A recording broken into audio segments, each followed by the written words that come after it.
When I was young, I admired people who were clever. Now that I am old, I admire people who are kind.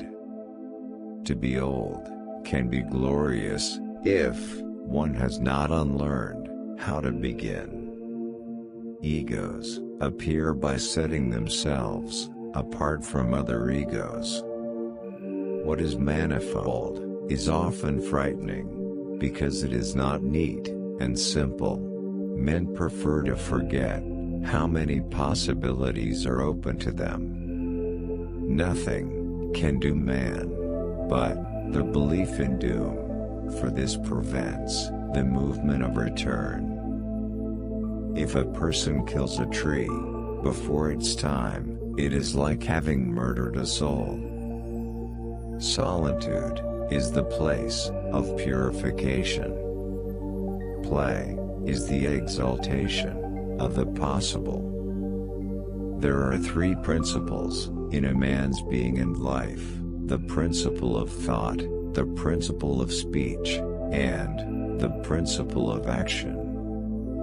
The world is not comprehensible, but it is embraceable through the embracing of one of its beings.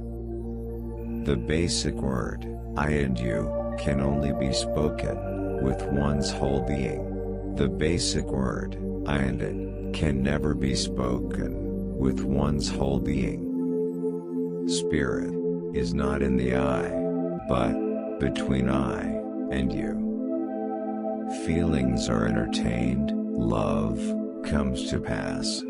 Feelings dwell in man, but man dwells in his love.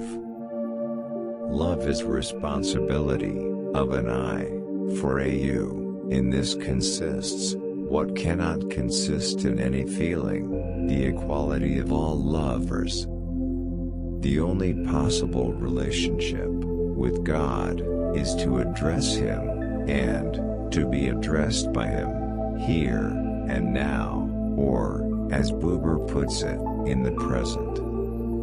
When two people relate to each other authentically and humanly, God is the electricity that surges between them. Feeling one has, love occurs. An animal's eyes have the power to speak a great language. All actual life is encounter. The atheist, staring from his attic window, is often nearer to God than the believer, caught up in his own false image of God.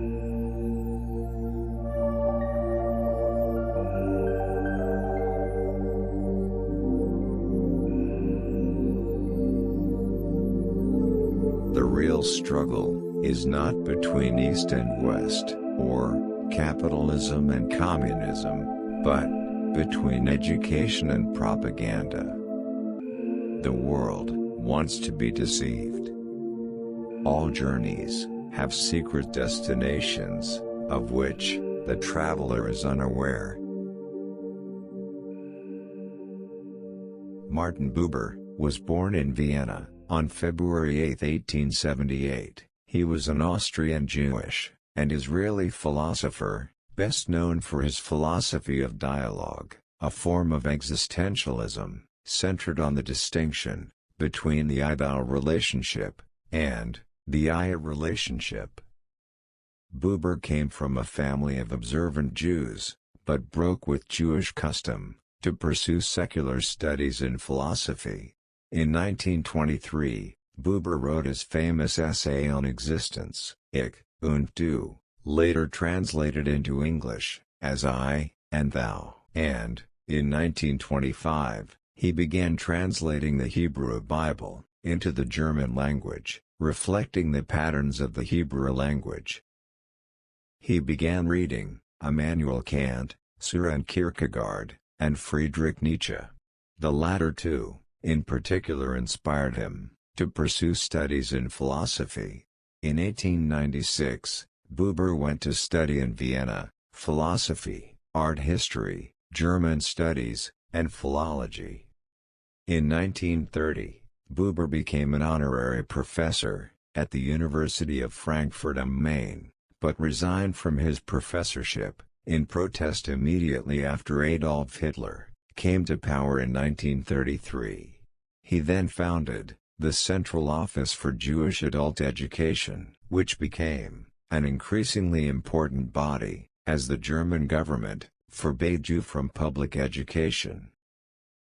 In 1938, Buber left Germany and settled in Jerusalem, Mandatory Palestine, receiving a professorship at Hebrew University, and lecturing in anthropology and introductory sociology. After the creation of the State of Israel, in 1948, Buber became the best-known Israeli philosopher. He died at his home in the Talbia neighborhood of Jerusalem on June 13, 1965.